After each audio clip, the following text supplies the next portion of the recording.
안녕하세요. 저는 결혼 2년 만에 남편과 시댁에서 도망치듯 이혼한 30대 여성입니다. 지금은 결혼 전처럼 제가 하고 싶은 것을 즐기며 즐겁게 지내고 있어요. 최근까지 저는 정말이지 조금도 생각하고 싶지 않았던 결혼 생활을 까맣게 잊고 살았습니다. 그런데 우연하게 전 남편이란 작자를 만났답니다. 그 때문에 좋지 않았던 과거의 기억이 다시금 생각나서 이렇게 사연을 쓰게 되었어요. 그날은 거래처 사람들을 만나고 돌아오는 길에 커피나 마실까 싶어서 카페에 들렀어요. 그런데 어떤 남자가 저한테 말을 걸더군요. 저는 못 들은 척하고 싶었지만 엄청 강한 힘으로 제 팔을 잡아 돌려 세우는데 진짜 소리를 지를 뻔했답니다. 그 남자는 서슬이 시퍼런 눈빛을 하고 저를 노려보고 있었죠. 미친 사람인가 싶었는데 가만히 보니 전 남편이더군요. 솔직히 저한테 먼저 말을 걸어온 것이 아니라면 전혀 알아볼 수 없을 정도더라고요. 연애 시절부터 결혼 기간 내내 남한테 보여주는 것을 제일 신경 썼던 사람이 맞나 싶을 정도로 아주 초췌한 모습을 하고 있었거든요. 저는 자기랑 이야기 좀 하자고 붙잡는 전 남편을 뿌리치고 한 번만 더 손대면 신고하겠다는 말을 남기고 그대로 카페를 나섰죠. 전 남편의 손이 닿았던 곳을 몇 번이나 털어내고는 급하게 차에 오른 저는 정신없이 회사로 돌아왔답니다. 주차장에서 차를 세운 저는 한참을 빠르게 뛰는 심장을 가라앉히기 위해 몇 번이나 심호흡을 해야 했죠. 전 남편과의 연애 시절은 그리 나쁜 편은 아니었습니다. 다정함이란 단어가 사람으로 태어난다면 이 남자가 아닐까 생각이 들 정도로 제게 아주 잘해주었거든요.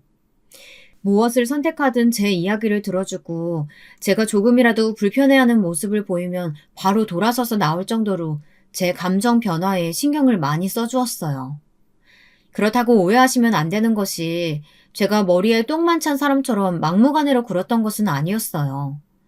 저도 개인사로 인해 집에서 눈치를 좀 많이 보고 자랐거든요.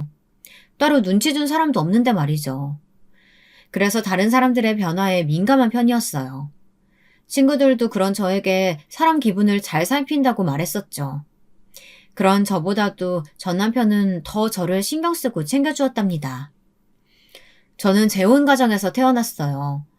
어머니는 무려 20살이나 차이 나는 지금의 아버지와 결혼하셨고, 덕분에 제게는 어머니가 다른 오빠들이 둘이나 있었죠. 나이 차이 많이 나는 오빠들이 딱히 저를 밀어내고 미워했던 기억은 없었어요. 애시당초 함께 얼굴 보고 이야기할 시간이 없었거든요.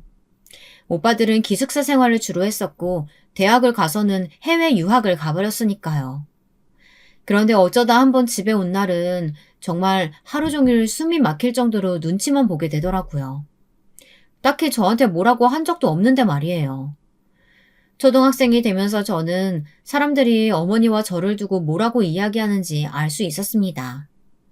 돈 보고 늙은 영감이랑 사는 꽃뱀인 우리 어머니, 그리고 진짜 친자식이 맞는지 의심스럽다는 저. 그 소리가 참 듣기 싫어서 학교도 가지 않겠다고 떼를 쓴 적도 있었는데요. 그것도 점점 무뎌지더라고요. 하여튼 이런 저의 가정사를 전 남편에게 이야기한다는 것이 쉽지만은 않았습니다. 정말 좋은 남자였고 진짜 결혼한다면 이런 사람과 하고 싶다는 생각이 들 정도의 남자라서 오히려 말이 잘 나오지가 않더라고요. 혹시나 저의 이런 가정사가 전 남편에게 꼬리표처럼 따라다니면 어떻게 해야 하나 걱정이 되기도 했고요. 그리고 제 이야기를 듣고 헤어지자고 한다면 그것은 그거대로 꽤 상처가 되겠다 싶기도 했답니다. 그래서 오랫동안 고민하다가 남편에게 솔직하게 고백했어요. 그런데 전 남편의 반응이 완전 예상 밖이었어요. 그게 자기랑 무슨 상관 있어. 나는 자기만 있으면 충분한데. 그래도 괜히 안 좋은 소리 들을 수 있잖아. 우리 가족들 문제 때문에. 떠들고 싶으면 마음대로 떠들라고 그래. 나는 전혀 상관없으니까. 전 남편은 저더러 그런 것 때문에 자신과의 결혼을 망설인다면 그것은 너무 슬플 것 같다고 말하며 저를 다독였죠. 저는 그래서 프로포즈를 받을 때도 망설임 없이 당신과 결혼하겠노라고 대답할 수 있었답니다. 하지만 그것이 바로 제 발목을 잡는 일이었죠.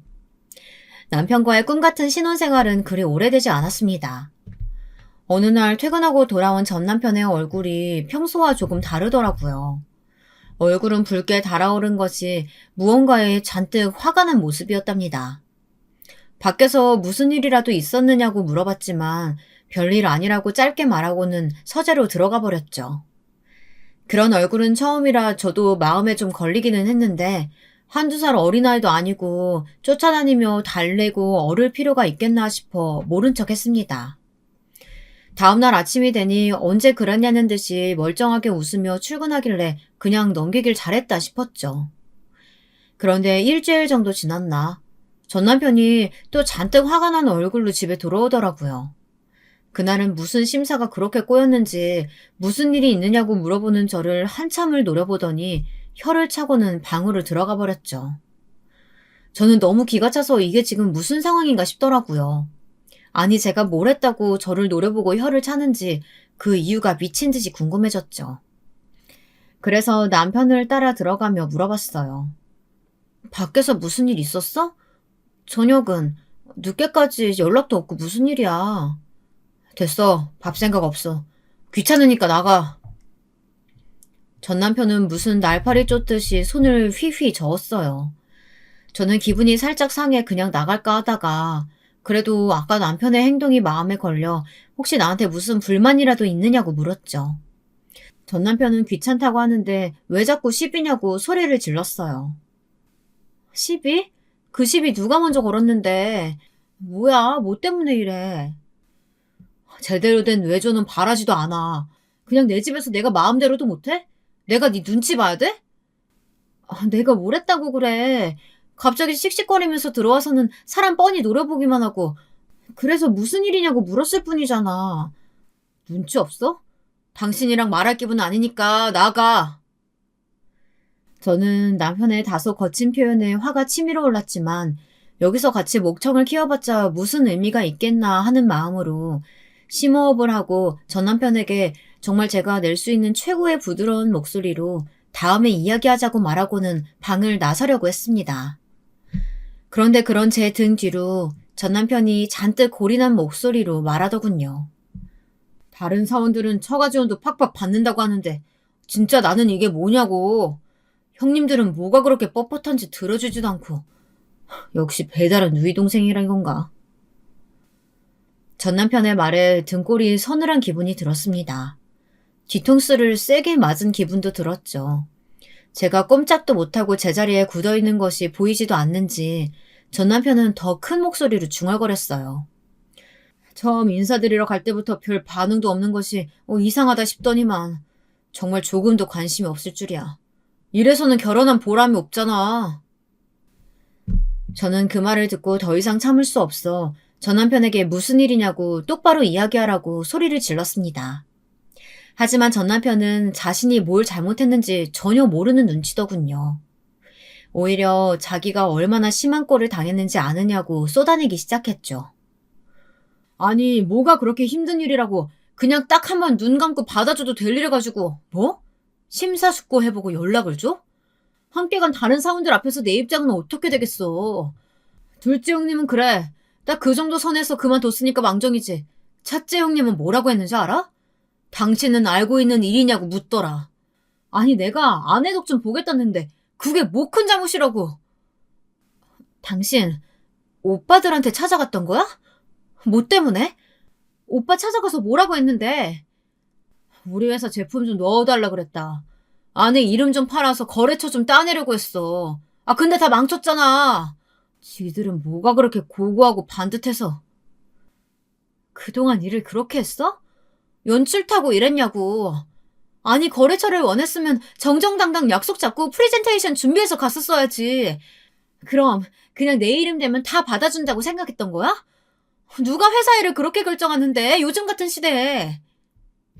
화가 난 제가 따지고 들자 전 남편은 어디서 꼬박꼬박 말대꾸냐고 더 화를 냈죠.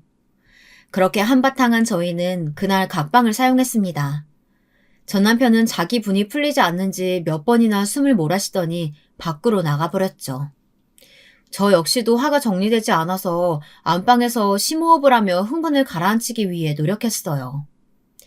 전 남편은 새벽이 되어서야 들어오더라고요. 저는 아는 척도 하지 않고 두 눈을 꼭 감고 잠을 청했답니다.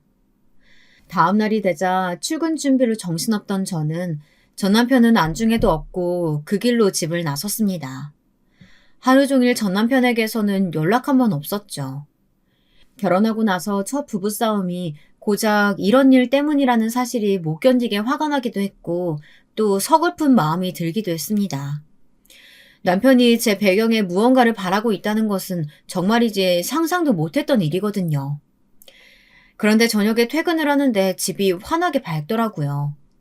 전 남편이 먼저 들어왔나 싶어 현관을 열고 들어갔더니 식탁에는 완벽한 저녁까지 세팅이 되어 있었죠. 여보, 미안해. 내가 어제 말이 너무 심했지? 전 남편은 제 눈치를 살살 보더니 곁으로 다가와서는 자신이 해서는 안 될 말을 했다고 미안하다고 사과를 하더군요. 그리고는 주절주절 변명을 늘어놓기 시작했어요. 어제 회식에서 술이 잔뜩 들어간 부장님이 전 남편 동기 중 한 사람을 가리키며 새로운 거래처도 턱턱 잘 잡아온다고 칭찬을 엄청 했는데 하필 그 사람이 전 남편과 나름 경쟁 관계의 사람이라 짜증이 좀 났다고 하더군요. 그런데 알고 봤더니 그 동기가 처가 인맥을 동원해 거래처를 따왔다는 소문을 듣고 더 화가 나 저에게 화풀이를 했다고 말이죠. 그 말 같지도 않은 변명을 듣고 저는 정말이지 숨이 턱 하고 막히더군요. 이런 사람이었나, 연애할 때는 몰랐는데 이렇게 찌질한 인간이었나 싶은 생각이 머릿속을 스치고 지나갔어요. 아니, 자기 경쟁자가 칭찬을 받고 인정을 받으면 스스로 더 잘할 생각을 하던가. 물론 짜증이야 날 수 있지만 그걸 저한테 화풀이 한다는 것이 말이 되냐고요. 하지만 전 남편은 그 말을 하면서 손이 발이 되도록 싹싹 빌더라고요. 다시는 그런 말을 하지 않겠다고 하는데 그 모습에 또 마음이 약해지기도 하더군요. 저는 앞으로 그런 식의 말하는 일은 없었으면 좋겠다고 하면서 그냥 넘어가기로 했습니다. 그런데 그게 시작이었어요. 그 뒤로 남편은 그때처럼 말을 함부로 하지는 않는데 묘하게 사람을 좀 긁는다고 해야 하나? 화를 내기에는 내가 속 좁아 보이고 그렇다고 넘어가자니 짜증이 나는 딱 그런 상황을 종종 연출하더군요. 하루는 함께 저녁을 먹고 소파에 나란히 앉아 TV를 보고 있었어요. 평소에는 저도 전 남편도 일거리를 가져와 전 남편은 서재에서 저는 거실에 앉아 일을 했었을 텐데 그날은 둘 다 빈손으로 들어와 덕분에 정말 오붓한 시간을 보내고 있었죠. TV에서 유명한 셰프가 운영하는 오마카세에서 저녁 먹는 장면이 나오고 있었는데요. 진짜 방금 저녁을 먹었는데도 입에 침이 고일 정도더라고요. 야, 진짜 기막히게 잘 나온다. 우리 엄마도 저 음식 엄청 좋아하는데. 우리 예약 잡고 부모님 모시고 갈래? 어머님이 좋아하셔? 그럼 가면 되지. 우리 아버지도 저 가게 엄청 좋아하셔. 아버지 말씀에 가게도 깔끔하고 음식이 정갈하다는 인상을 주는 곳이라고 늘 칭찬만 하셨어. 당신이 이야기해서 그런가? 오랜만에 우리 부모님도 모시고 가면 좋겠다. 장인어른이 저기서 식사를 하셨다고? 무슨 수로? 아니, 언제? 순간 전 남편의 말투에서 뭔가 쎄한 기분이 들어 힐끗 바라보았어요. 전 남편은 의외라는 표정으로 저를 바라보더니 시골에 계시면서 언제 가보셨냐고 물어보더라고요. 저희 부모님은 제가 사회생활을 시작하는 시점에 은퇴를 하시고 시골로 내려가셨거든요. 사람 많은 곳은 딱 질색이라고 하시면서 자신들의 로망이나 실현하겠다고 하셨죠. 그래서 지금은 소소하게 농사도 지으며 전원 생활을 즐기시는 중이었어요. 물론 인프라가 잘 되어 있지 않은 것을 이유로 저와 오빠들은 엄청 반대를 했지만 두 분의 고집을 꺾이는 역부족이었죠. 그나마 주치의 선생님께서 그 근방에 살고 계시다는 것 하나에 지금은 안심하고 있지만요. 당시 전 남편은 저희 부모님께서 어떤 일을 하셨는지 잘 모르고 있었어요. 제가 말하지 않은 것도 있고 이미 은퇴하고 전원 생활을 즐기시는 분들인데 굳이 무슨 일을 했었다 하고 소개하기도 좀 그렇더라고요. 그래서 그런지 전 남편은 저희 부모님들이 줄곧 농사만 지은 그런 분들인 줄 알고 있었죠. 저게 뭐 그렇게 대단한 거라고. 한두 푼 하는 음식도 아니고 무려 유명 셰프의 오마카세야. 그저 그런 평범한 음식점과는 차원이 다른 곳이잖아. 그런 음식점을 장인어른이 다니셨을 리 없겠다 싶어서 그러지. 말이 좀 그렇다. 왜 우리 아버지가 다니셨을 리 없다고 딱 단정지어서 말해? 장인어른 계신 곳이랑 여기까지 거리가 얼만데 그 거리 왕복하시기는 힘들지 않을까 하는 뜻에서 하는 말이지.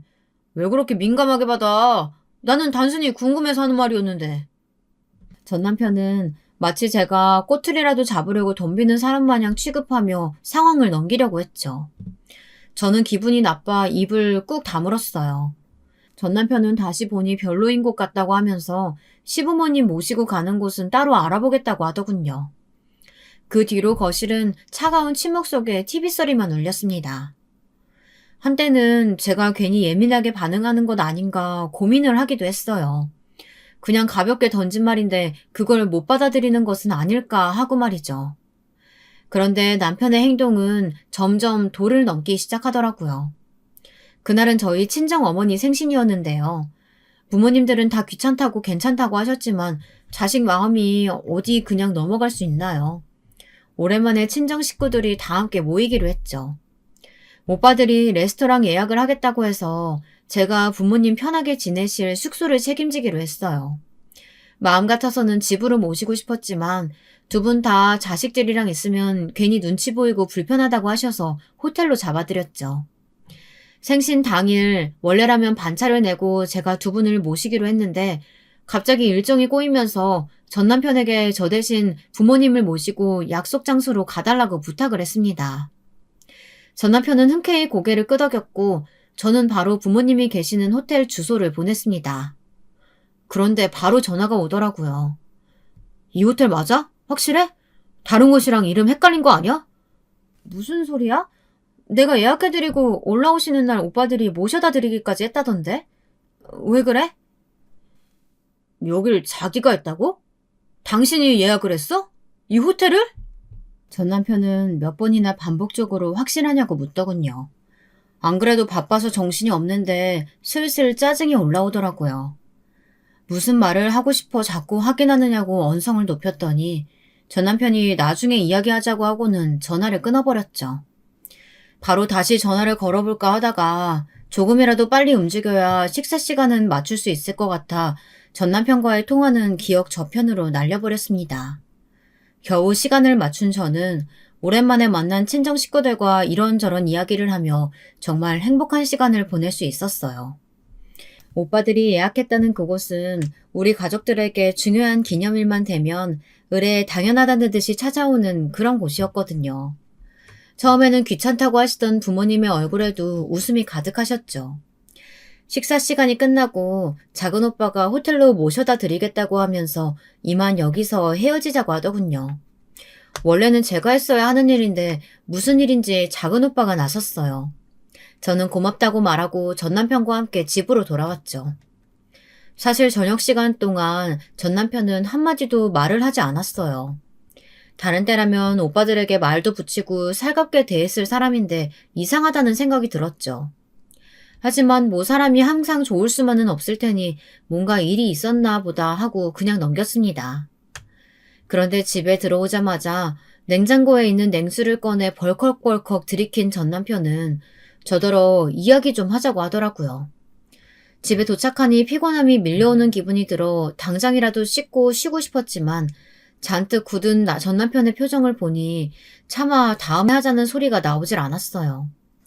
전 남편은 식탁에 앉아 반대편을 가리키며 앉으라고 했죠. 중요한 얘기야? 뭐 이렇게 굳어있어? 당신, 정말 당신이 그 호텔 예약했어? 방도 알아보니까 스위트룸이던데. 부모님들 올라오셔서 편하게 쉬시다 가시라고 내가 예약했어. 뭐 잘못된 거 있어?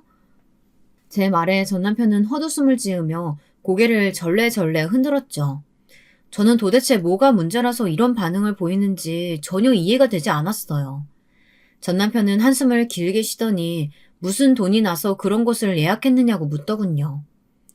설마 우리 생활비에서 쓴 건 아니지? 뭐? 고작 장인어른이랑 장모님 좋은 숙소 모시려고 우리 생활비에 손댄 거 아닌가 확인하는 거야. 저희는 결혼을 기점으로 두 사람 다 일을 그만둘 생각이 없었기 때문에 생활비는 딱딱 절반씩 내기로 했었거든요. 매달 사이좋게 같은 돈을 생활비 통장에 넣어두고 그 범위에서 쓰기로 말이죠. 만약에 미리 모아둔 생활비를 다 써버린 경우에는 그 넘치는 금액마저도 딱 절반으로 나눠서 넣기로 했답니다. 그리고 월급에서 남은 돈은 각자 저축을 하든 다른 곳에 쓰든 마음대로 하기로 했어요. 저는 전 남편이 생활비를 거론하며 묻는 이유를 짐작조차 하지 못하겠더라고요. 그게 중요해 지금? 피곤해 죽겠는 사람 불러놓고 한다는 말이 숙소 비용을 생활비에서 썼느냐고 묻는 거라고? 중요한 문제지 당연히. 내가 생활비에서 썼다면 어쩔 건데. 제 말에 전 남편은 의자에서 펄쩍 뛰어오를 만큼 놀란 얼굴을 하고는 어떻게 그런 짓을 할 수 있느냐고 소리를 쳤어요. 저는 분명 생활비에서 썼다고 말한 것이 아니라 만약 그렇다면 어떻게 할 것이냐고 물었는데 전 남편의 귀에는 제가 생활비에서 썼다고 들리는 모양이었죠. 전 남편은 버럭버럭 소리를 지르며 어떻게 그런 큰 돈을 자신의 동의 없이 쓸 수 있느냐고 하더군요. 저는 기가 막히기 시작했어요. 사실 이전에 비슷한 일이 있었거든요. 당신 동의? 그럼 당신은 지난달에 나하고 이야기 다 돼서 시부모님 온천여행 경비를 생활비에서 냈어? 그때는 나한테 물어는 받고? 그 경우하고 오늘 일이 같아? 뭐가 다른데? 당신도 아버님 어머님 편하게 지냈으면 좋겠단 마음으로 준비했잖아. 나도 그래. 오랜만에 서울까지 오셨는데 불편한 점은 없으셔야 되지 않을까 싶어서 준비했어. 우리 부모님이야 그런 곳에 익숙하신 분들이고 장인어른이랑 장모님은 아니잖아. 아니 숙소라고 가면 잠자는 곳이라고 생각밖에 못하실 분들한테 스위트룸이 가당키나 해? 아깝게 뭘 그런 것을 예약하냐고. 야, 너 말 다 했어? 가당키나 하냐고? 아니 우리 부모님은 그런 곳에서 주무시면 안 되는 그런 사람이야? 어떻게 그런 말을 해? 그런 의도가 아니잖아. 평소에 지내시던 곳이랑 차원이 다른 곳일 텐데 더 불편하지 않으셨을까 뭐 그런 말이지.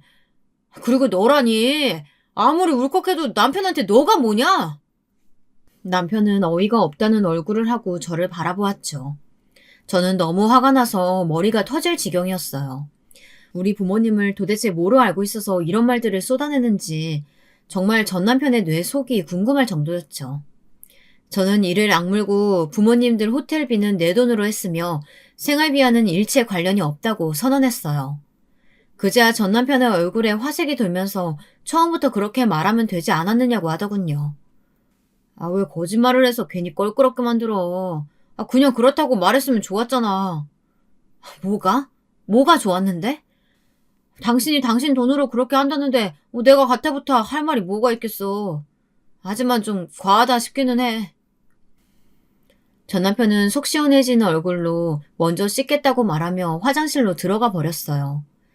식탁에 혼자 남은 저는 점점 결혼 생활에 후회가 들기 시작했어요. 때마침 작은 오빠에게서 전화가 왔습니다. 평소 연락을 하지 않던 오빠라 저는 혹시 부모님께 무슨 일이라도 생긴 것은 아닌가 걱정되었죠. 하지만 전화 너머의 작은 오빠의 목소리는 평소와 다름없이 침착하고 무뚝뚝했어요. 무슨 일이에요, 오빠? 부모님들은 잘 모셔다 드렸어요? 두 분 다 기분 좋으신지 가볍게 와인 더 들고 싶다고 하셔서 룸서비스까지 시켜드리고 나왔어. 지금 잠깐 통화 되니? 다행이네요. 기분 좋으셨다니. 시간 괜찮아요, 오빠. 작은 오빠는 한참을 아무 말 없이 가만히 계셨어요. 전화가 끊어진 것은 아닌가 싶은 생각이 들었죠. 저는 작은 오빠를 다시금 불렀어요. 박서방 말이야. 오늘 태도 솔직히 기분이 좋지는 않더구나. 그이가요? 무슨 일 있으셨어요? 작은 오빠는 제가 식당에 도착하기 전에 있었던 일을 짤막하게 말해주었어요.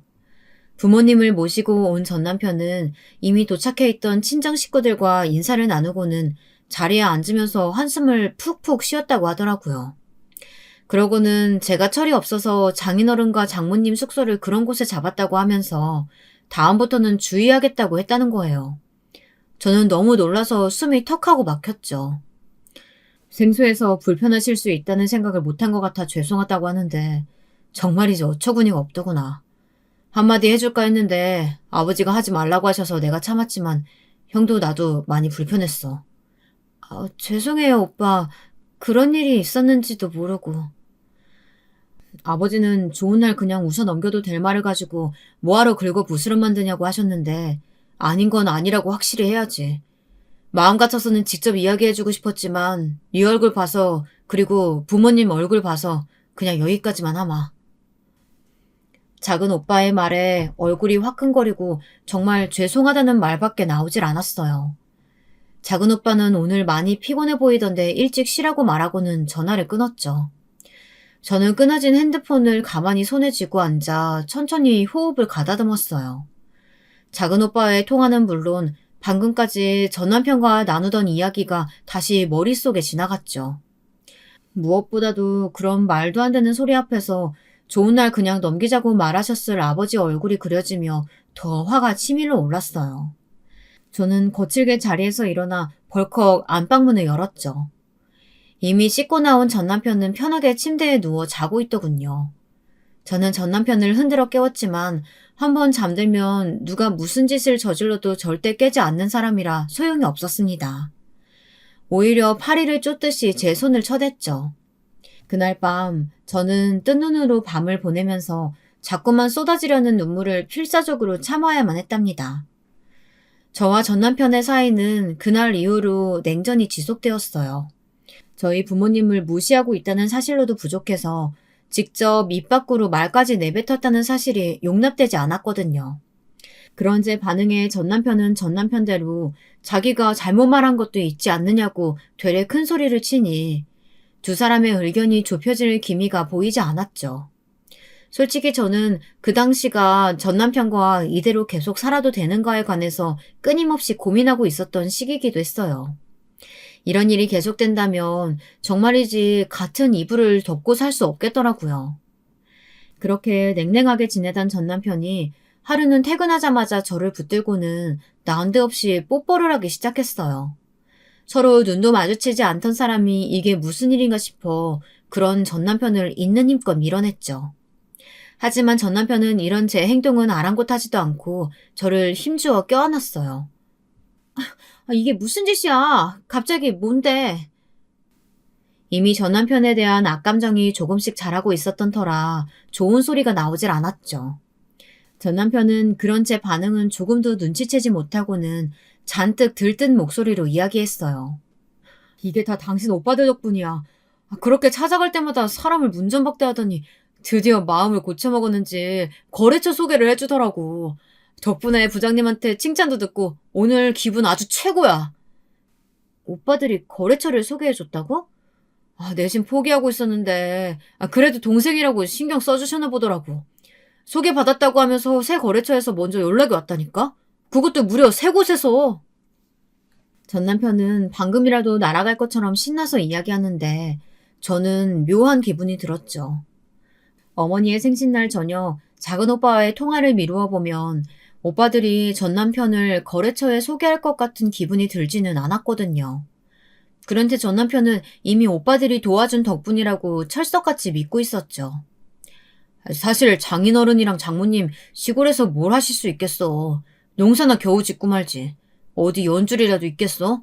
해봤자 겨우 시골 구석에 처박혀있는 작은 공장 정도겠지.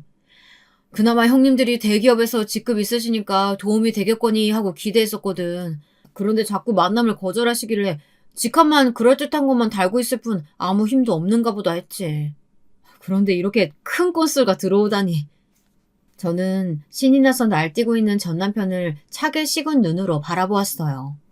한마디 한마디 내뱉는 말들이 어느 것 하나 제대로 된 표현이 없었거든요. 제 반응이 시원치 않자 그제야 전 남편이 저를 바라보며 고개를 갸웃거렸죠.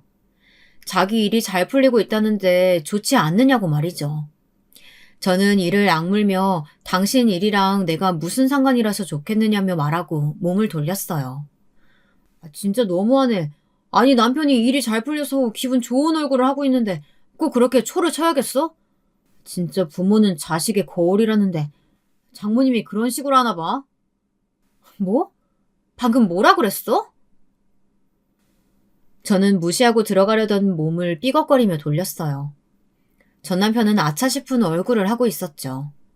드디어 자신이 한 말에 자각이라는 것을 한 모양이더라고요. 저는 방금 한 말을 다시 해보라고 했어요. 전 남편은 자신이 말실수한 것 같다고 하면서 제게 미안하다고 하더군요. 말실수? 그게 지금 말실수라고? 전 남편은 진짜 그럴 의도는 아니었다고 하면서 미안하다고, 다시는 그런 말은 하지 않겠다고 하며 제게 사과를 하는데 제 눈에는 그게 진심처럼 보이지 않았어요. 참다 못한 저는 우리 둘 다 생각을 좀 할 시간을 갖자고 말했죠. 전 남편은 그게 무슨 소리냐고 물었지만 제 생각은 변함이 없었어요. 이대로 함께 살아도 되는지 아닌지에 대해 진지하게 고민해보자고 말하고는 안방으로 들어가 버렸습니다.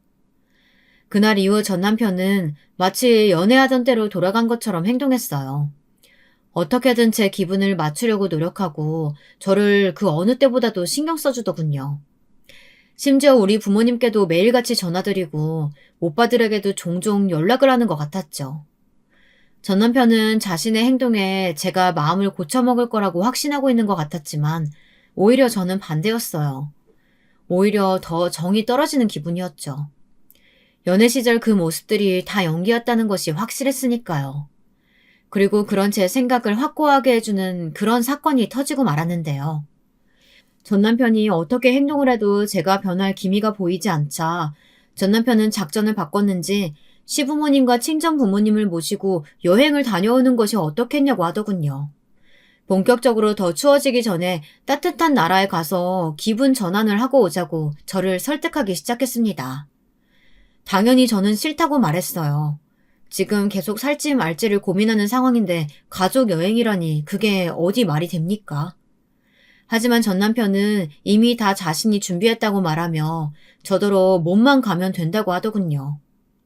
알고 봤더니 이미 친정 부모님께도 다 말을 했더라고요. 어떻게 알았는지 두 분이 겨울만 되면 가시는 곳으로 예약까지 완료한 상태였죠. 아직 친정에는 전 남편과의 상황을 이야기하지 않았기 때문에 잔뜩 기대하시는 부모님의 목소리에 더 이상은 싫다는 소리가 나오지 않더라고요. 결국 저는 내키지 않는 여행을 가게 되었답니다. 전 남편은 이번 일로 확실히 마음을 돌릴 수 있을 것이라고 생각했는지 여행 준비를 하는 동안 계속 들떠 있었어요. 심지어 가서 함께 있자고 하면서 커플티도 사올 정도였죠. 전 남편은 친정 부모님께 몇 번이나 전화를 드리기도 했고 직접 찾아가서 여행 일정을 설명하기도 하는 등 진짜 다른 사람들이 보면 부러워할 만한 그런 사위 모습을 보여주었어요. 친정 부모님 역시 만족스러운 기색이 역력했죠. 그런 모습들을 보면서 마음이 복잡했어요. 가식이라는 것을 알고는 있었지만 그래도 좋아하시는 부모님 얼굴을 보니 흔들리더라고요. 하지만 이런 제 생각은 공항에 도착하면서 산산조각이 나버렸죠. 수속을 밟으면서 표를 받아들었는데 세상에 시부모님은 비즈니스석이고 저희 부모님은 이코노미석으로 발권이 되어 있더라고요. 물론 저희 부부 역시 이코노미석이었고요. 저는 너무 어이가 없어서 전 남편을 따로 불러 이게 무슨 경우냐고 물었어요. 좌석이 없었어. 비즈니스가 딱 두 자리뿐이더라고.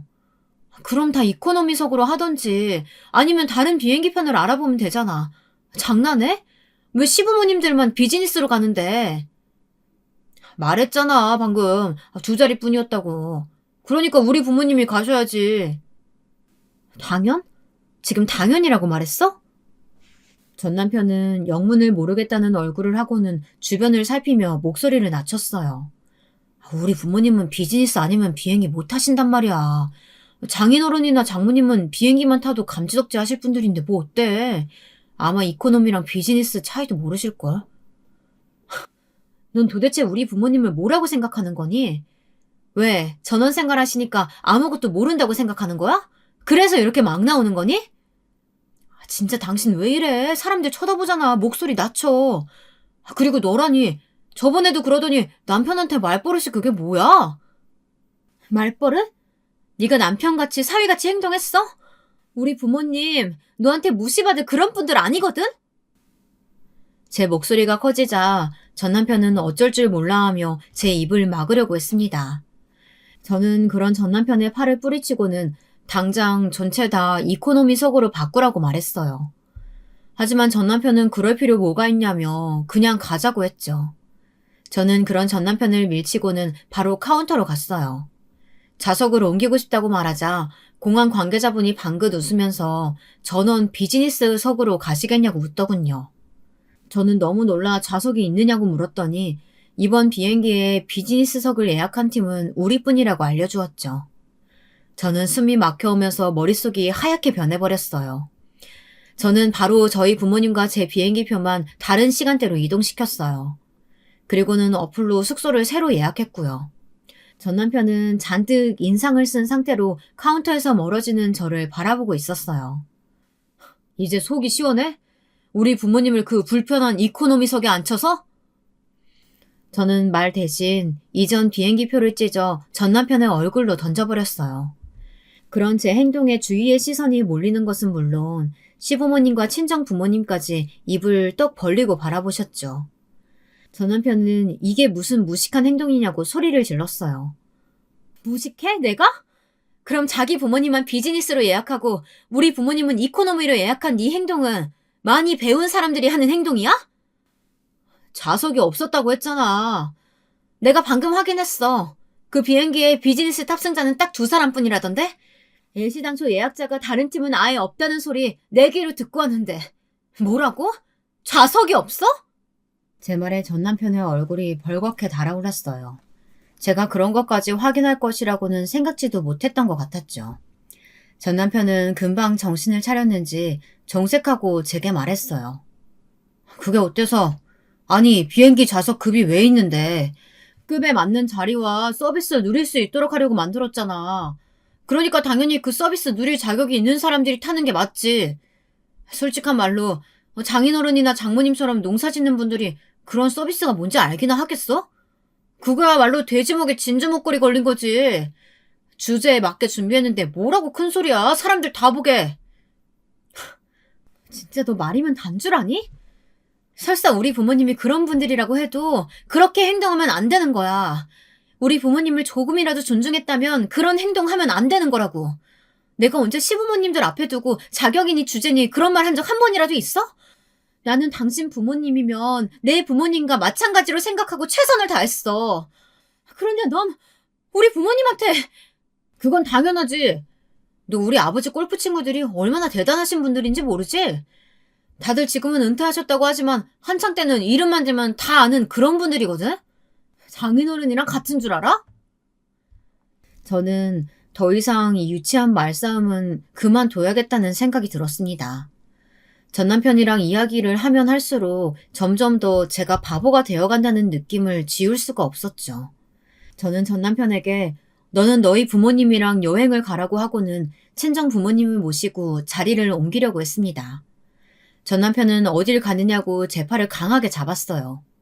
그때였습니다.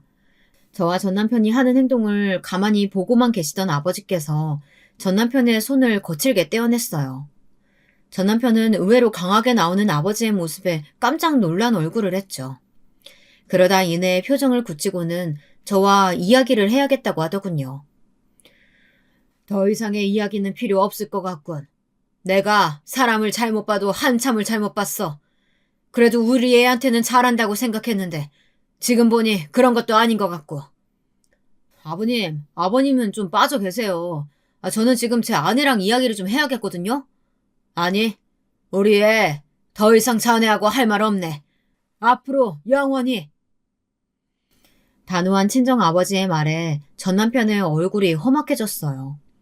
저는 그런 친정아버지 앞을 막아서며 전 남편에게 이혼서를 보낼 테니 사인하라고 말하고는 돌아서려고 했죠. 전 남편은 누구 마음대로 이혼이냐며 저를 붙들었고 친정아버지께서는 불같이 화를 내시며 어디다 손을 대느냐고 소리를 지르셨어요. 그런 친정아버지의 모습을 처음 본 저는 너무 놀라 멍하게 바라볼 수밖에 없었죠. 계속되는 소란에 공항 관계자가 다가와 무슨 일이라고 묻더군요. 친정아버지께서는 관계자의 귀에 대고 무언가 중얼거리셨고 사색이 된 관계자 중 한 분은 바로 연락을 취하겠노라고 말하곤 쏜살같이 사라졌어요. 그리고 다른 분들은 전 남편이 더 이상 제 주변에 오지 못하게 동선을 막아서고 있었죠. 주변 사람들이 다 쳐다본다고 제게 뭐라고 할 때는 언제고 전 남편은 소리를 지르며 자신을 막아서는 분들에게 항의를 했어요. 곧 달려갔던 관계자가 다른 분들과 함께 헐레벅덕 뛰어오셨어요. 윗선을 데리고 온 것 같았죠.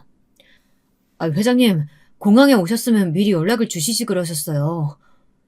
사위가 준비한 가족여행이라기에 딱히 연락할 필요가 뭐가 있을까 싶었지.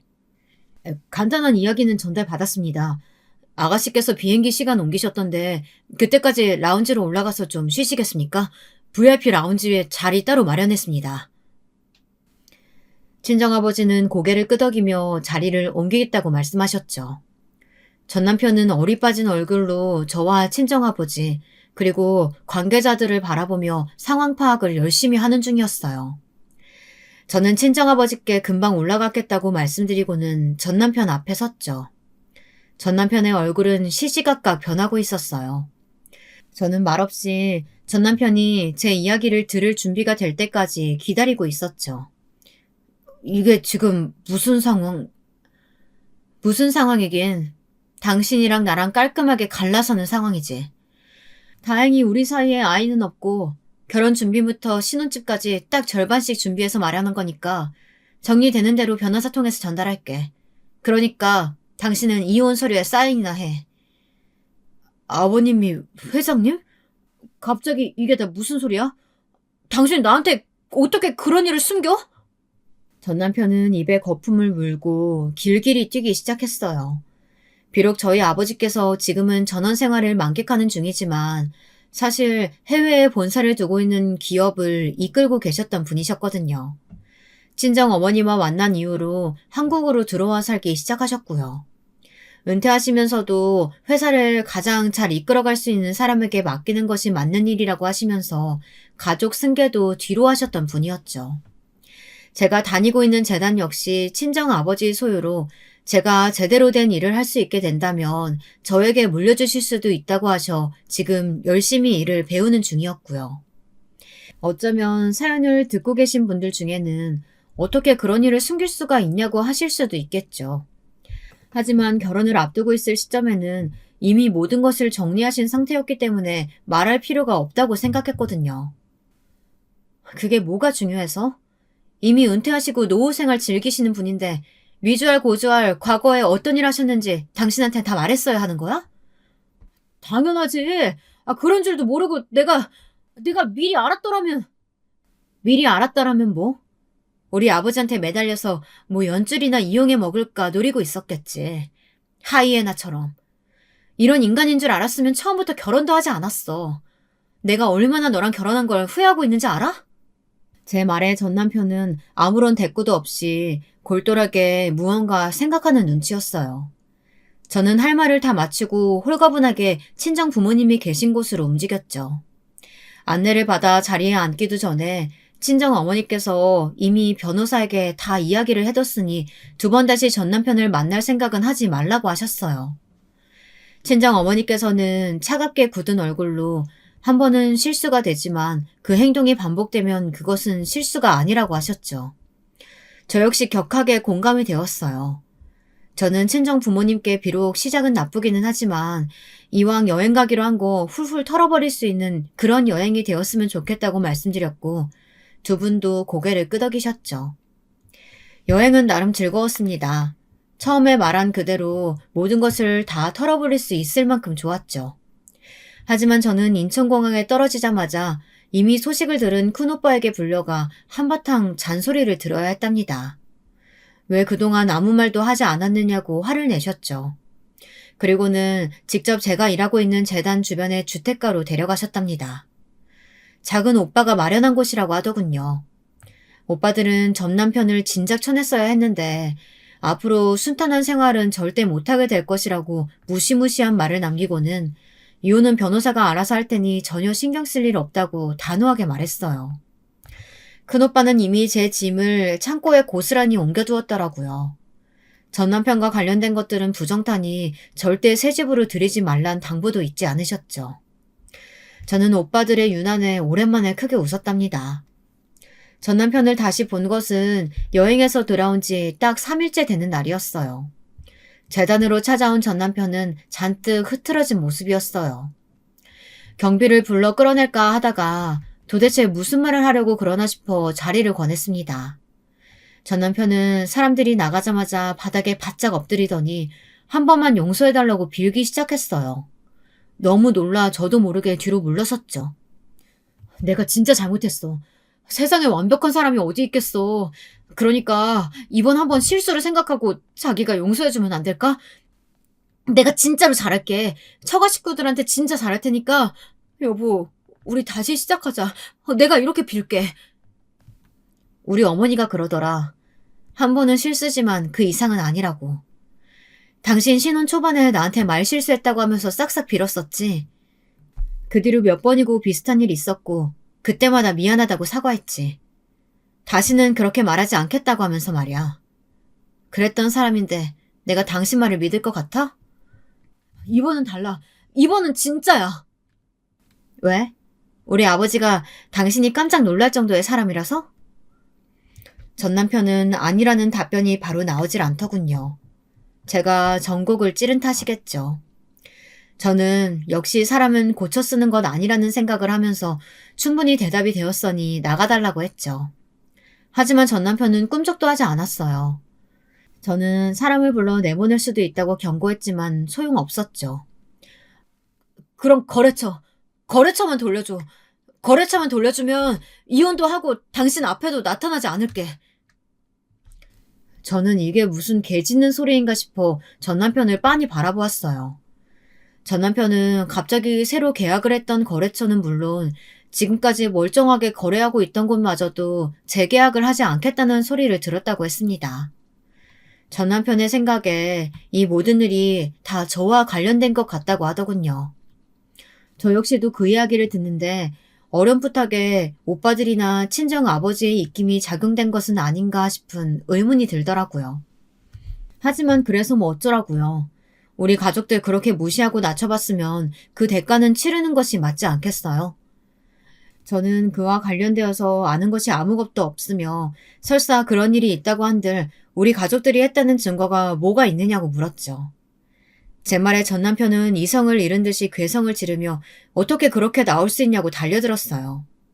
저는 잽싸게 몸을 피하고는 경비를 불렀습니다. 이미 제 사무실 앞에서 기다리고 있던 경비분이 들어오셔서는 날뛰는 전 남편을 붙들고 끌고 나가기 시작했죠. 전 남편은 고래고래 소리를 지르며 저를 저주한다고 절대 용서하지 않겠다고 외쳤어요. 심지어 입에 담기도 힘든 말들을 쏟아냈답니다. 저는 그런 전 남편을 보면서 소름이 돋았어요. 보복이 무섭기도 했고요. 하지만 흔들리려는 마음을 겨우 가라앉히고 아무 일도 없었다는 듯이 행동했죠. 그렇게 전 남편이 쫓겨나간 이후 이혼이 성립되었던 날을 제외하고는 최근까지 전 남편을 본 적이 없었어요. 소문으로도 듣지 못했죠. 최근 전 남편을 만난 이후로 알아보니 거래처가 다 나가떨어져지는 바람에 다니던 회사에서도 한직으로 쫓겨났다고 하더라고요. 그리고 그 대우를 견디지 못한 전 남편이 다른 직장으로 이직을 하려 했지만 그마저도 불가능했다고 하더군요. 톡톡히 대가를 치르는 중이었죠. 저는 그 소식을 다 듣고 조금도 전 남편에게 미안한 마음은 들지 않았어요. 그저 다 전 남편의 업보라는 생각과 함께 두 번 다시는 전 남편과 마주치지 않았으면 좋겠다는 마음뿐이랍니다. 안녕하세요. 저는 이제 막 40대가 된 청년에서 중년으로 가고 있는 대한민국의 신체 건강한 남자입니다. 이렇게 소개를 하니 어쩐지 쑥스러운 기분도 들고 그러네요. 우연히 유튜브를 타고 이것저것 듣다가 사연을 듣게 되었고 많은 분들의 기구한 인생 이야기를 듣다 보니 저의 누구에게도 말할 수 없었던 저의 사연도 한번 꺼내보고 싶은 용기가 들어 이 글을 쓰게 되었습니다. 제 이야기에 다소 부족한 점이 있더라도 좋게 생각해 주시고 들어주시길 부탁드려 봅니다. 먼저 저의 직업은 편의점 사장입니다. 아르바이트를 고용해서 지금 편의점을 3개 운영하고 있죠. 원래는 회사원이었는데 회사를 다니면서 부업거리를 찾다가 과감하게 회사를 퇴사하고 편의점을 운영하게 되었습니다. 이렇게 편의점을 하게 되면서 저는 아주 옛날에 알던 특별한 분을 다시 만나게 되었는데요.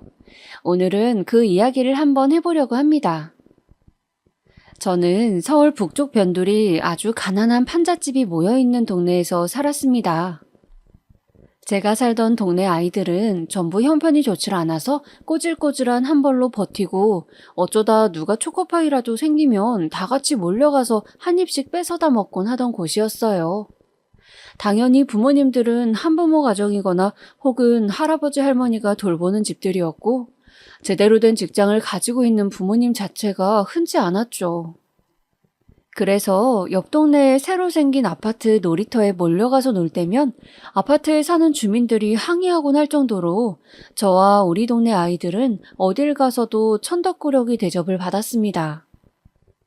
저는 태어날 때부터 엄마가 없었어요. 항상 술에 취해 있는 아빠에게 물으면 엄마는 다른 남자랑 바람이 나서 도망갔다고 했고 할머니께서는 아파서 병원에 입원했다고 하더니 소식이 끊겼다고 물어보는 어른마다 다른 말씀을 하셔서 저는 엄마는 도대체 어디에 있는지 알지 못한 채 자라야 했습니다. 아빠는 저에게 몇 끼 식사를 챙겨주기는커녕 하루 종일 밖에 나가 있다가 항상 술을 사들고 집에 들어오곤 했어요. 제가 배가 고프다고 하면 화를 내면서 집에 있는 거 아무거나 주워 먹으라고 했죠. 그렇게 극빈한 환경 속에서 저는 힘들고 외로운 어린 시절을 보내야 했습니다. 가끔 시골에서 할머니가 오셔서 저를 안쓰러워하며 음식을 챙겨주곤 하셨지만 할머니 역시 저를 도맡아서 키워주실 상황은 되지 않아 아빠와 같이 그렇게 계속 살아야 했죠. 사실 초등학교에 들어가기 전까지는 그냥 우리 동네 애들끼리만 다녔기 때문에 다들 그렇게 사는 줄로만 알았어요. 그런데 초등학교를 들어가 보니 확실히 많이 달랐습니다. 깨끗한 옷을 매일 갈아입고 오는 친구들은 모두 새 책가방을 메고 있었고 그 가방 안에는 깨끗한 공책이 가득 있었으며 필통에도 깨끗한 연필이 가지런히 깎인 채 들어있었죠. 저는 충격을 받았어요. 초등학교 입학식에 많은 부모님들이 꽃다발을 들고 아이와 사진을 찍는 모습을 보고서요. 할머니도 아빠도 아무도 오지 않는 입학식에 꽃다발을 든 아이들 사이로 터벅터벅 걸어서 교정을 나서던 그때 그 기분은 차마 말로 다 할 수 없을 만큼 슬프고 분했습니다. 왜 다른 친구들이 당연하게 누리는 모든 것들은 나에겐 허락되지 않을까? 그 의문이 내내 머릿속을 떠다녔어요. 그렇게 슬픔과 분노로 얼룩진 굳은 표정의 저에게 당연히 친구는 잘생기지 않았습니다. 같은 동네 아이들 몇 명끼리만 어울려 다닐 뿐이었죠. 혼자의 허름한 행색은 크게 눈에 띄진 않았지만 그렇게 여러 명이 허름하게 하고 몰려다니니 우리는 눈에 띄는 존재가 되어 다른 친구들이 피하는 무리가 됐습니다. 못 사는 아이들, 거지들이라고 수군거리는 소리가 들리는 듯 했고 때국물에 젖은 옷소매가 부끄럽고 김에 밥밖에 없는 도시락이 부끄러워. 그렇게 저는 같은 반 그부들과 말도 나누지 않고 혼자 고립되어 지냈습니다. 그러던 어느 날이었어요. 수업 시간에 담임선생님께서 마니또 게임을 하자고 했습니다. 마니또 게임이란 제가 어릴 적 유행했던 건데 쪽지에 번호를 각자 이름을 써서 큰 통에 넣은 다음 한 명씩 쪽지를 뽑고 그 쪽지에 적힌 이름의 친구를 일주일 동안 수호천사처럼 몰래 도와주는 게임이었습니다. 정체를 들키지 않고 몰래 하는 것이 중요했어요. 저는 누가 걸릴까 내심 궁금하면서도 돈이 없어서 간식도 사다 줄 수 없고 내가 챙겨줄 수 있는 것도 없는데 나중에 마니또가 누군지 알면 싫어할까 잔뜩 걱정을 했습니다. 제가 뽑은 쪽지의 이름은 김민찬이었어요. 아휴, 하필 김민찬이라니. 저는 깊은 한숨을 쉬었습니다. 김민찬은 반에서 제일 왕자 같은 애였습니다. 항상 웃으며 모든 아이들과 친하게 지내고 매일 깨끗한 옷을 입고 멋진 가죽 책가방을 메고 다녔죠. 애들은 민찬이네 집에 가봤는데 옆동에 새로 지은 아파트 제일 큰 평수라며 다들 부러워했습니다. 선생님께서도 우리 민찬이 하면서 특별히 청해하는 애였죠. 저와는 마치 빛과 그림자 같이 대조적인 존재였습니다. 저는 뭐라도 해야지 나중에 정체를 밝혔을 때 욕을 안 먹겠다 싶어서 제가 가진 것 중 가장 깨끗한 것을 골라냈습니다. 한 번밖에 쓰지 않은 지우개와 새 공책이었어요. 그 하나뿐인 새 공책을 저는 학교 수업을 마치고 김민찬의 사물함에 몰래 넣어두고 쪽지를 썼습니다. 안녕, 좋은 하루 보내, 너의 마니또가 라고요. 그렇게 저는 일주일 동안 수많은 아이들이 간식을 보내고 선물을 하고 각자의 마니또에게 난리를 필 동안 딱 한 번의 그 선물 말고는 아무것도 하지 못한 채 김민찬의 눈치만 봤습니다. 그렇게 마니또의 정체를 밝히는 금요일이 다가왔죠. 저는 알 수 없는 긴장과 설렘으로 심장이 쿵쿵대는 것을 느꼈습니다. 그런데 각자의 마니또에게 다가가서 내가 너의 마니또라고 말해야 하는 그 순간 저는 민찬이를 보며 차마 입이 떨어지지 않아 아무 말도 못하고 있었는데 민찬이는 다가온 저를 보며 씩 웃는 것이 아니겠어요? 저는 순간 당황했습니다. 창피해하거나 무표정하게 고개를 돌리는 것을 상상했었는데 그날 학교가 마치고 저는 여느 때와 다름없이 터덜터덜 낡은 책가방을 들고 집으로 향하는데 재우야, 같이 가자. 누군가 다가와 저에게 어깨동무를 했습니다. 놀라서 돌아보니 바로 민찬이었어요. 제가 놀란 토끼 눈으로 쳐다보자 민찬이는 씩 웃으면서 네가 준 지우개 정말 마음에 든다. 우주선 모양이야. 짱 멋져. 라며 앞으로 친하게 지내자고 했어요. 저는 얼떨결에 응이라고 대답했지만 정말 놀랐습니다. 왕자처럼 항상 친구들에게 둘러싸여 있는 녀석이 나 같은 애한테 친구하자고 다가올 줄 미처 몰랐거든요. 저는 그렇게 민찬이와 둘도 없는 친구가 됐어요. 그 녀석은 정말 잘 웃고 밝은 아이였습니다. 항상 저를 챙겨주고 뭐든 함께 하자고 했어요. 그 어떤 경우에도 저를 무시하거나 함부로 대하지 않았죠. 심지어 우리 집이 궁금하다며 우리 집에 놀러와서 우리 아빠가 술 사오라는 심부름도 웃으며 하지를 않나 저와 함께 집에 굴러다니던 오래된 과자를 맛있다고 먹기도 하는 특이한 녀석이었습니다. 저는 종종 민찬이네 집에도 놀러 가게 됐는데 민찬이 부모님 역시 무척 좋은 분들이셨어요. 특히 민찬이 어머니는 마치 그림책에서나 나올 것 같은 예쁜 분이셨습니다. 언제나 단정하게 원피스를 입고 저희에게 간식이라며 쿠키나 직접 만드신 고구마 마탕 같은 음식을 내어주셨죠. 또 그 집에는 나비라고 고양이가 있었는데 너무 귀여워서 제가 일부러 손가락 장난을 치기도 했었습니다. 저는 동네 도둑 고양이들하고 익숙하다 보니 고양이를 좋아했고 잘 놀아줄 수 있었거든요. 고맙게도 그 집 사람들은 제가 더러운 옷을 입고 다녀도 낡은 책가방을 끌고 다녀도 심지어 머리를 감지 못하고 떡진 채로 다녀도 항상 웃으며 맞아주셨습니다. 가끔 민찬이는 작아진 옷이라고 저에게 이 옷은 집이나 동네에서 입으라고 학교에서는 입지 말라고 하면서 깨끗하고 좋은 옷들을 가져오기도 하고 엄마가 같이 먹으라고 싸줬다고 도시락을 2개씩 가져오기도 했어요. 저는 모든 것들이 고맙고 또 고마웠지만 한편으론 동정받는 건 아닌지 속상한 느낌도 들었습니다. 그래도 당장 입을 옷도 없어서 그냥 민찬이 옷도 얻어입고 도시락도 얻어먹으며 지냈던 것 같아요. 무엇보다 저는 민찬이가 항상 저에게 어깨동무를 하면서 씩 웃는 모습을 보는 것이 좋았습니다. 평생 함께하고 싶은 친구라고 생각했어요. 같이 하는 모든 것들이 너무 즐겁고 신났습니다. 그렇게 잘 지내고 있던 어느 날이었습니다. 결국 민찬이와 저를 절교까지 하게 만든 문제의 사건이 터지게 되었죠. 그날도 민찬이네 으리으리한 궁전 같은 아파트에 저는 놀러가 있었어요.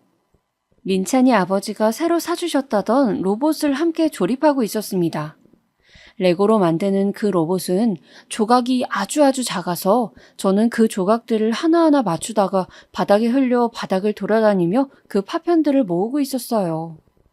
민찬이는 레고 몸통을 만드느라 기를 쓰고 있었고 저는 팔 부분을 만들기 위해 바닥을 쓸고 다니고 있었습니다. 민찬이 아주머니는 오늘 좋은 곳에 가시는지 멋지게 차려입고 화장을 하고 계셨습니다. 그런데 화장을 다 끝낸 아주머니가 갑자기 안절부절 못하시면서 온 집안을 돌아다니시는 거였어요. 민찬아, 너 혹시 엄마 귀걸이 못 봤니? 구슬처럼 생긴 진주 귀걸이야. 아주머니는 일본까지 가서 사온 귀한 진주 귀걸이인데 혹시 바닥에서 못 봤냐고 저에게도 자세히 귀걸이를 설명하셨어요. 그러고도 한참을 귀걸이를 찾던 아주머니는 결국 찾지 못했는지 한숨을 쉬시고 외출 준비를 하시더군요. 혹시 하얀색 어른 손톱만한 귀걸이 보거든 챙겨달라는 말씀을 하셨습니다. 저는 그 후에도 민찬이와 한참을 레고 로봇을 만들다가 또 레고 조각을 바닥에 쏟아버려 다리는 집에 가서 만들어 오기로 하고 레고 뭉치를 들고 집으로 돌아왔어요. 그런데 집에 돌아와 술에 취해 잠이 드신 아버지를 피해 레고를 하며 놀려고 봉지를 쏟았을 때 레고 더미들 가운데서 하얗고 빛나는 구슬 같은 것이 보였습니다. 저는 너무 놀라 심장이 멈추는 것 같았어요. 그건 바로 민찬이 어머니의 진주 귀걸이였습니다. 아, 어떡하지? 진짜. 저는 너무 당황한 나머지 등에서 식은땀이 흐르더군요. 레고 더미 사이에 이게 왜 들어와 있는지 귀신이 곡할 노릇이었습니다. 저는 화장대 근처에도 간 적이 없는데 말이죠. 저는 어찌할 바를 몰라서 안절부절하면서 그날 밤에 바로 민찬이네 집으로 달려가 초인종을 눌렀습니다. 그리고 멋쩍게 웃으며 민찬이에게 이게 왜 레고 더미에 있는지 모르겠다고 말했습니다. 그런데 민찬이의 얼굴이 하얗게 질리는 것이었어요. 민찬이는 갑자기 뒷걸음질을 치더니 엄마를 불렀습니다. 달려온 민찬이 어머니는 제 손 안에 있는 진주 귀걸이를 보자마자 말했어요. 민찬아, 그러니까 내가 적당히 친하게 지내라고 했지? 엄마 말이 맞잖아. 엄마도 없는 천박한 애랑 놀지 말라고. 귀걸이 훔친 것 같다고 했잖니. 저는 그 자리에 못 박힌 듯이 서서 아무 말도 할 수 없었습니다. 엄마 없는 천박한 애. 항상 저를 보면서 맛있는 간식을 주시고 어쩜 그리 똘똘하냐고 칭찬해 주시던 그 아주머니는 그동안 속으로 저를 보면서 무슨 생각을 하고 있었던 걸까요? 저는 파르르 손을 떨면서 물러서서 저와 엄마를 바라보는 민찬이를 보고 간신히 입술을 달짝여 말을 했습니다. 민찬아, 오해야. 내가 훔친 그런 게 아니고 내가 실수로 가져간 것 같은데 됐어. 난 너를 친구로 생각했는데 그냥 필요한 게 있어서 말했다면 줬을 텐데 왜 그랬어? 왜 그랬어, 이 자식아? 민찬이는 저를 보고 화를 내면서 현관문을 쾅 하고 닫아버리더군요. 그리고 민찬이와 저는 그렇게 절교를 하게 되었습니다. 집안 사정으로 며칠 후 민찬이가 전학을 가게 됐거든요. 저는 민찬이가 떠나는 마지막 날까지 민찬이에게 다시 한번 사과를 하고 싶었지만 상처받은 눈빛으로 저를 외면하는 민찬이의 태도에 나중에는 저도 상처를 받아서 그냥 그렇게 민찬이에게 인사도 하지 못하고 떠나보내고 말았습니다. 그 후 저는 마음속에 이를 모를 분노와 억울함을 안고 이를 악물고 살았습니다. 중학생 때부터 동네 자장면집에서 서빙 알바를 하고 고등학교 때는 오토바이 면허를 따서 치킨 배달을 했죠. 알바비를 떼이면 개처럼 사장에게 달려들어 악착같이 아르바이트를 받아내고 술 마시는 아빠가 보기 싫어 독립을 하기 위해서 그렇게 돈을 모았습니다. 고등학교 3학년이 되자 드디어 아주 낡은 단칸방 월세 보증금이 마련되더군요.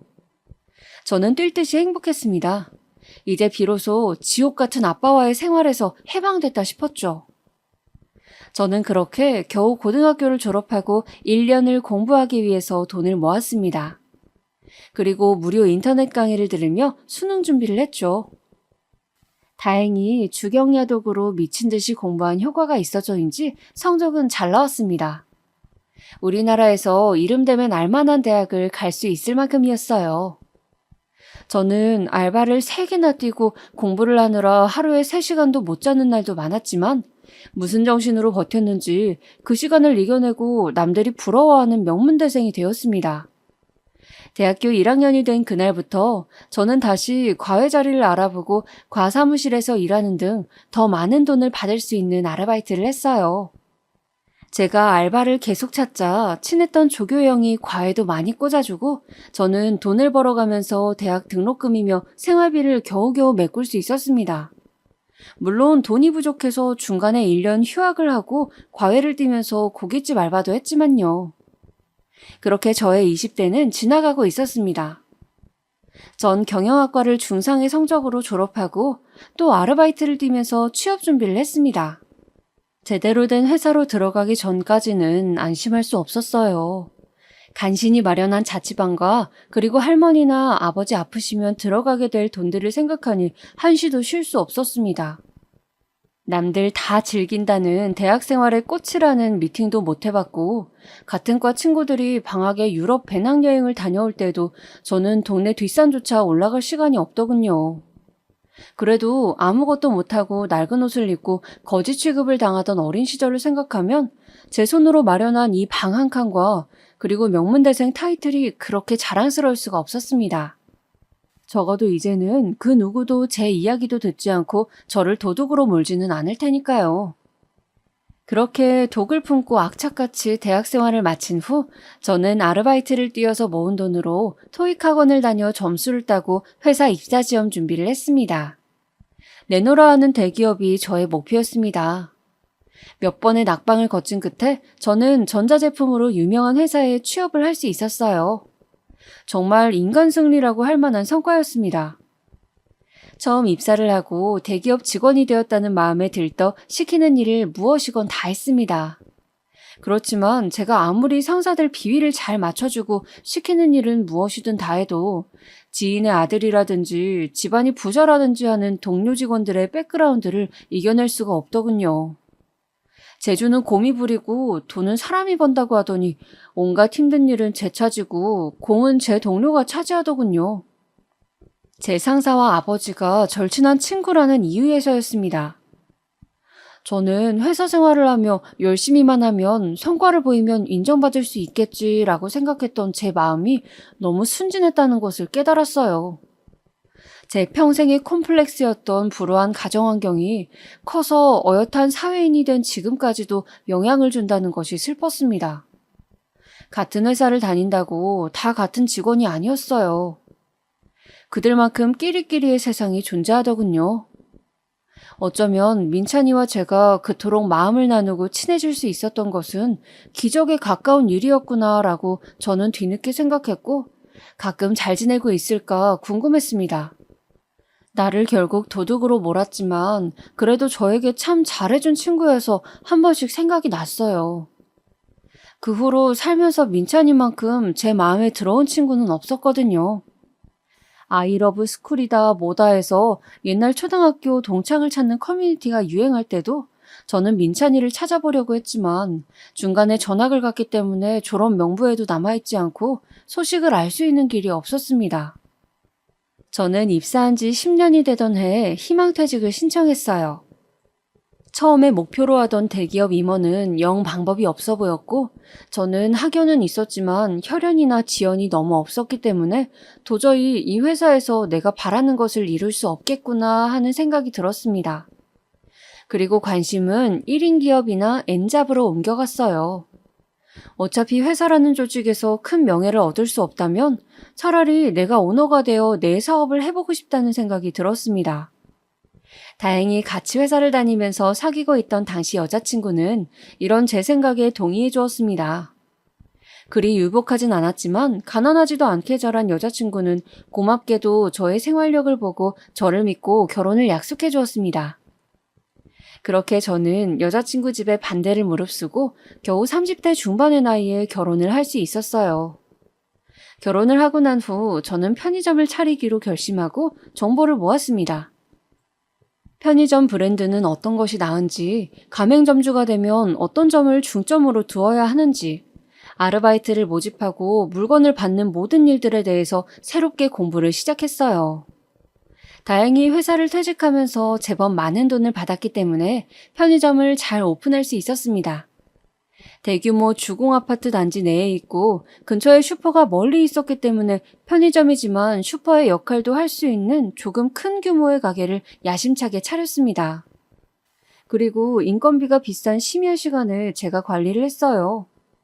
아내는 몸 상한다며 말렸지만 저는 그렇게 해서 인건비를 줄이고 빠르게 자리를 잡아야 한다는 생각이었습니다. 그렇게 결혼을 하고 3년 동안은 처음 차린 편의점이 자리 잡는 데에 전념했어요. 어느덧 제 나이는 40을 바라보고 있었기 때문에 빨리 안정된 기반을 만들어야 한다는 압박감이 있었습니다. 좋은 회사를 그만둔 만큼 성과를 보여야 한다는 생각도 있었죠. 아내는 편의점이 겨우 자리를 잡아갈 즈음 임신을 했습니다. 저는 첫 아이라 설레고 기대가 되기도 했지만 아내가 일을 쉬어야 하니 더 열심히 내가 일해야 한다는 압박도 생기더군요. 다행히 아내는 회사에서 1년 휴가를 받았고 우리는 처가와 가까이 살고 있었기 때문에 이런저런 도움을 받으면서 저는 심야에 편의점에 나와 계속 일을 할 수 있었습니다. 저녁 10시부터 아침 8시까지 밤에 물건을 받고 창고를 정리하고 가끔 찾아오는 술 취한 손님 때문에 112를 부르는 등의 치닥거리를 하고 나면 몸은 천근만근 무거웠어요. 참 어이가 없었던 게 편의점에 찾아오는 손님들 중 별의별 진상이 다 있더라고요. 제일 성에가 많이 붙은 아이스크림을 기어이 들고 와서 저에게 내밀면서 이것 좀 털어달라고 요구한다거나 가위가 없다는데도 박스테이프를 자르는 가위라도 좋으니 소세지 칼집을 내달라고 하질 않나. 아이가 장난감을 계산 없이 가져가서 혼을 냈더니 우리 무시하냐고 여기서부터 저기까지 장난감 다 사겠다고 엄포를 놓더니 그쪽이 실수했으니 이 장난감을 무료로 달라고 하는 뻔뻔한 사람들도 있었습니다. 편의점은 점점 잘 되어갔지만 저는 사람들에게 너무 치여서 지쳐갔어요. 그런데 언제부터인가 제가 물류를 정리하는 새벽 시간에 박스를 나중에 정리하려고 가게 밖에 쌓아뒀는데 그 박스가 자꾸 없어지는 것이었습니다. 아무래도 동네에 폐지 줍는 분 중 누군가가 주기적으로 박스를 가져가는 듯 했어요. 저는 그냥 내버려둘까 하다가 그래도 누가 계속 가져가는지는 알아야 할 것 같아 어느 날은 박스를 가게 밖에 내놓고 지켜봤습니다. 아니나 다를까 어떤 삐쩍 마른 할머니 한 분이 수레를 끌고 오시더니 박스들을 수레에 담기 시작하는 겁니다. 저는 앞으로 나서서 말을 걸었어요. 저기 할머니, 이거 박스 언제부터 가져가신 거예요? 제 목소리에 그 할머니는 고개를 들어 저를 바라보더군요. 아유, 사장님이세요? 저는 순간 어디선가 본 얼굴인데 하고 생각했지만 떠오르질 않더군요. 혹시 예전에 판잣집에 살던 때 알던 분인가? 기억을 아무리 더듬어 봐도 생각이 날 듯하면서 나질 않더군요. 분명 젊었을 적 예쁘다는 소리를 꽤 들었을 법한 인상이었는데 형편이 많이 안 좋은지 삐쩍 말라서 낡아서 해진 옷을 걸치고 있었습니다. 나이는 70대가 넘어 보였어요. 저는 계속 기억을 더듬으면서 말했습니다. 앞으로 박스 더 많이 챙겨 놓을 테니 필요하시면 가져가셔도 된다고요. 할머니는 저에게 고맙다고 하면서 인사를 꾸벅 하시더군요. 젊었을 적에 힘들게 살던 분 같진 않은데 어쩌다가 폐지를 줍는 신세가 되었는지 어릴 적 판잣집에 살던 때가 떠오르면서 안쓰럽기도 하고 이상하게 마음이 쓰였습니다. 그 후로 저는 할머니가 오시는 시간을 기다렸다가 남은 삼각김밥을 드리기도 하고 날이 추운 날에는 가끔 들어오셔서 쉬고 가시라고 하기도 했습니다. 주로 아침에 일찍 오시기 때문에 제가 퇴근하기 직전이라 편의점엔 손님이 많을 시간이 아니었거든요. 그렇게 박스를 주우러 오시면서 저와 할머니는 조금씩 친해져 자기 이야기를 하게 되었죠. 할머니는 어느 추운 겨울날에 제가 드린 유자차를 마시면서 마침 목이 칼칼했는데 고맙다고 내가 예전에는 유자차를 좋아해서 집에서 직접 담그기도 하고 그랬었는데 라고 말끝을 흐리시더군요. 저는 안 그래도 궁금했는데 어쩌다가 폐지를 줍게 되셨냐고 입고 계신 옷은 낡아 보이지만 좋은 것 같은데 라고 하니 할머니께서는 자신이 살아온 이야기를 들려주셨습니다. 자신은 원래 부잣집 딸로 태어나 미대를 나오고 큰 고생 없이 사업을 하는 남편을 만나서 유복하게 살아왔다고 했습니다. 한때는 동네에서 제일 좋은 새로 지은 아파트 60평에 살던 시절도 있었다고 하더군요. 할머니 슬하에는 아들이 한 명 있었는데 자식이 하나뿐이고 형편이 좋았던지라 아들을 왕자처럼 챙기고 살았다고 합니다. 그때는 세상에서 우리 집이 제일 잘 살고 잘난 줄 알았다고, 늙어서 폐지를 줍는 신세가 될 줄 몰랐다고 말이죠. 그러다가 남편의 사업이 확장을 하게 되어서 지방 대도시로 이사를 가게 되었는데 남편에게 동업을 하자며 접근했던 친구가 사기를 쳤다고 합니다. 외국에 소위 말하는 페이퍼 컴퍼니를 만들어서 남편의 돈을 거기로 다 빼돌리고 사업이 잘 되고 있는 것처럼 속이면서 계속 사업을 하는 양 행세를 했던 것이죠. 남편은 고등학교 동창이었던 그 친구만 믿고 그 친구 말대로 하다가 나중에서야 모든 것이 사기고 사둔 어음 같은 게 다 종이 조각이 되었다는 것을 알았대요. 그래서 그 길로 충격을 받고 쓰러지는 바람에 몸의 왼쪽이 다 굳어버려 반신불수가 되셨답니다. 그래서 남편이 쓰러짐과 동시에 이사간 60평의 집은 빨간 딱지가 붙고 밀려드는 빚쟁이를 피해서 아들과 할머니는 야반도주를 했어야 했대요. 그런 일들을 겪으면서 그 집에 놔두고 데리고 오지 못한 나비라는 아기 고양이가 생각나서 아직도 가슴이 시리다고 할머니는 손수건으로 눈물을 닦으셨습니다. 저는 순간 귀가 번쩍 뜨이는 것 같았습니다. 나비? 그런 이름의 고양이를 알았던 것 같았어요. 누구였지? 누구네 고양이였지? 동네 다니던 도둑고양이는 아니었는데. 나비? 나비? 아, 민찬이네 고양이다. 저는 드디어 그 할머니를 어디서 봤는지 기억했습니다. 놀랍게도 마치 성이 사는 왕비처럼 항상 화려하고 부티가 나던 그 민찬이 엄마였어요. 저에게 평생 잊지 못할 상처를 주고 평생을 독하다 소리 들으며 살게 했던 저를 도둑 취급했던 그분이요. 저는 순간 열이 확 올라오는 것을 느꼈습니다. 그리고 세상에 진짜 인과응보라는 것이 있구나 하는 생각도 들었어요. 제가 가난하고 힘들 때 저보고 천박하다고 막말을 하고 도둑이라고 단정지었던 그분이 지금은 사장이 된 제 가게에 폐지를 얻으러 오시니까요. 저는 제 정체를 밝히고 쫓아내버릴까 하는 마음을 잠깐 품었다가 민찬이의 소식도 궁금하고 해서 계속 그분의 말씀을 들으며 넌지시 물었습니다. 그런데 그럼 아드님은 요즘에 어떻게 지내세요?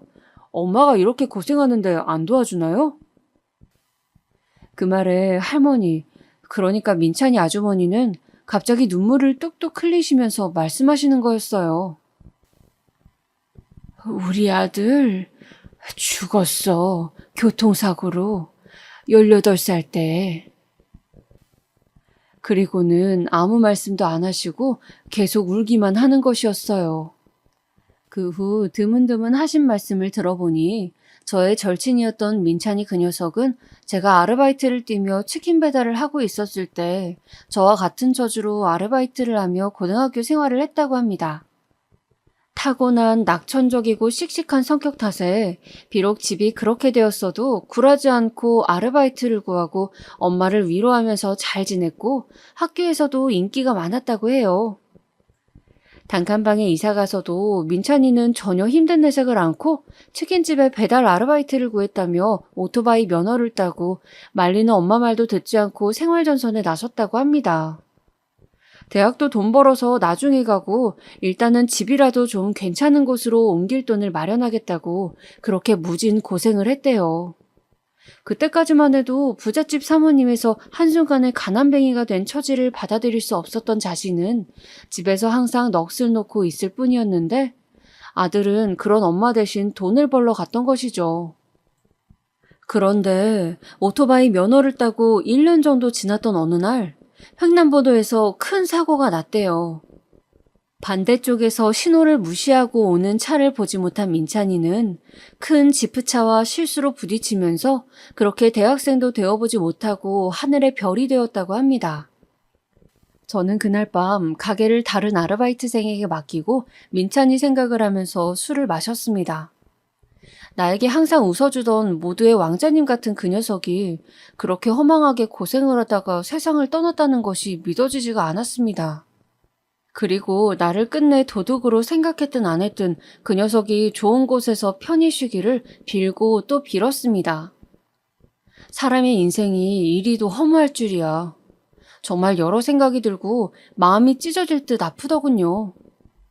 그 후 저는 민찬이 어머니가 오시는 시간에 나가서 말동무도 해드리고 또 다 쓰러져가는 어머니 집에 가서 슬레이트 지붕도 고쳐드리면서 살갑게 지냈습니다.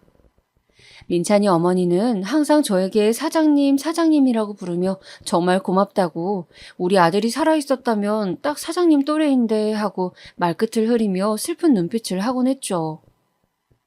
그러던 어느 날이었습니다. 편의점에 가끔 물건을 훔치려고 오는 청소년들이 있었는데 그날 민찬이 어머니와 여느 때처럼 커피를 한 잔 마시며 잠시 수다를 떨던 중이었습니다.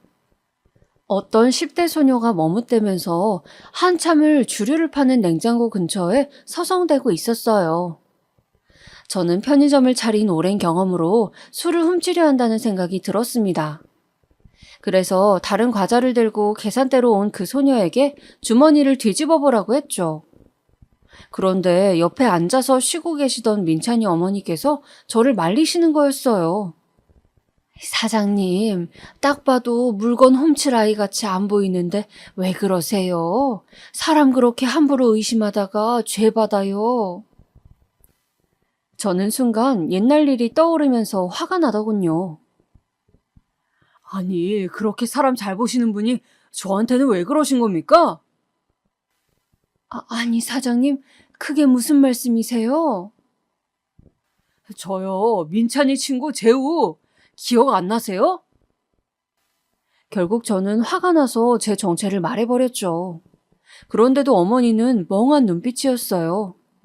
맥주를 훔친 것 같던 그 소녀는 계산대에 물건을 그대로 놔두고 도망쳐버렸고요. 저는 더 화가 나서 입에 담지 않아도 될 말까지 담아버리고 말았습니다. 그때 저 도둑으로 몰아서 쫓아내셨잖아요. 진주 귀걸이 훔쳤다고. 순간 민찬이 어머니는 의자에서 일어서려다 휘청하시더니 한참을 제 얼굴을 바라보시더군요. 그리고는 말없이 터벅터벅 걸어서 편의점 문을 나가버리셨습니다. 정말 아무 말씀도 없이요. 저는 어이가 없기도 하고 일말의 반성도 안 하는가 싶어서 다시 옛날의 상처가 덧나는 것처럼 속이 뒤집혔습니다. 민찬이가 그렇게 세상을 떠나고 집안이 풍비박산났으니 더 이상 내가 복수할 것도 원망할 것도 없이 이미 벌을 받았다고 잘해드리자 생각했는데 막상 자기가 한 짓을 듣고는 아무 사과도 없이 사라져버리는 그 뒷모습에 너무 화가 치솟더군요. 그렇게 저는 민찬이 어머니를 다시는 볼 수 없게 되었습니다. 그분은 더 이상 폐지를 주우러 오시지 않았고 저 역시 집을 알고 있었지만 찾아가지 않았습니다. 제가 원한 것은 그저 그때 미안했다는 사과 한마디 뿐이었는데 그것조차 하지 않고 피해버리다니 정말 화가 나더라고요. 그 후로 한참을 소식을 듣지 못했던 저는 의외의 곳에서 연락을 받았습니다. 여보세요? 지금 여기 할머니께서 쓰러지셔서 이송했는데 혹시 보호자이신가요? 병원 응급실 전화였습니다. 저는 너무 놀라서 한 걸음에 병원으로 달려갔죠. 그곳에는 보지 못한 시간 동안 식사를 거의 안 하셨는지 뼈만 남은 채 겨우 숨을 쉬고 있는 민찬이 어머니가 계셨습니다. 영양실조라고 하더군요. 저는 어쩔 수 없이 한숨을 쉬면서 그분을 입원시켜드리고 입원비도 내줬습니다. 그리고 정신을 차린 그분께 화를 냈죠. 아니, 저한테 사과도 안 하고 그렇게 가셨으면서 이런 모습으로 아프시면 어떡해 해요? 네? 민찬이가 이런 모습 보면 뭐라고 하겠냐고요? 미안하다, 재우야. 내가 미안해서 말을 못하겠어서 폐지 받으러 갈 수도 없고 그저 죽고 싶어서 그랬어. 재우야, 내가 잘못했다. 어린 너에게 그런 상처를 주고 집이 망했을 때, 민찬이가 죽었을 때 나는 그때 눈물을 흘리며 쫓겨나던 너를 생각하며 그 죄를 받는 것은 아닐까 오래오래 생각했단다. 저는 그 말을 듣자 머릿속에서 팽팽하게 활시위를 당기고 있던 분노의 감정이 뚝 하고 끊어지는 것을 느꼈습니다. 저를 완전히 잊고 무시당했다고 생각했는데 아니었어요. 민찬이 엄마는 절 기억하고 있었습니다. 민찬이도 그렇게 전학 가면서 너와 헤어지는데 사과를 하고 싶다고 나중엔 울더구나. 그래서 우리가 편지도 보냈었는데 혹시 받지 못했니? 그 후로 오랫동안 민찬이는 널 준다면서 학용품을 모아두곤 했어. 편지? 그런 건 받지 못했습니다. 아마도 술주정뱅이 아버지가 대충 어디 처박아 두었거나 버렸을 확률이 높았죠. 저는 그런 일이 있는 줄도 모르고 평생을 민찬이와 엄마를 원망하면서 그 원동력으로 성공을 향해 달렸는데 혼란스러웠습니다. 그렇게 저는 아무 말도 하지 못하고 병실을 나섰습니다. 그런데 일주일쯤 지났을까 회복해서 퇴원했다며 민찬이 어머니가 가게로 들르셨더군요. 민찬이 유품 중에서 전해주고 싶은 게 있다고요. 그것은 지나간 우리의 세월을 말해주듯 빛바랜 작은 종이 상자였습니다. 저는 어머니가 돌아가시고 난 후 그 상자를 열어보았습니다. 상자 안에는 알록달록 온갖 모양의 지우개가 가득했어요. 민찬이가 저에게 처음 친구하자고 하면서 우주선 모양의 지우개가 마음에 쏙 든다고 했었는데 이 자식이 이사가서 제 생각이 날 때마다 다양한 모양의 지우개를 사모았던 것이었습니다. 나무 모양, 탑 모양, 로봇 모양. 녀석은 그렇게 나를 다시 만날 날을 기대하면서 제 지우개들을 샀던 거였어요. 저에게 사과하려고. 그리고 저에게 쓴 것으로 보이는 편지가 한 장 있더군요. 재우에게, 재우야, 나 민찬이야. 나 기억하냐? 내일이면 우리 고등학생이 된다? 나는 이사를 오면서 마지막까지 고집을 부리며 너랑 말을 안 했던 게 아직도 이상하게 생각이 난다. 재우야, 넌 잘 있냐? 난 너만 생각하면 낡아 빠진 옷에 형편이 가난했어도 항상 눈을 빛내며 수업을 듣던 모습이 생각나. 진작에 친해지고 싶었는데 네가 나를 부담스러워하는 것 같아서 아쉬웠는데 네가 내 마니또여서 얼마나 좋았는지 모른다? 항상 너는 날 부러워하는 것 같았지만 사실 나는 네가 부러웠어.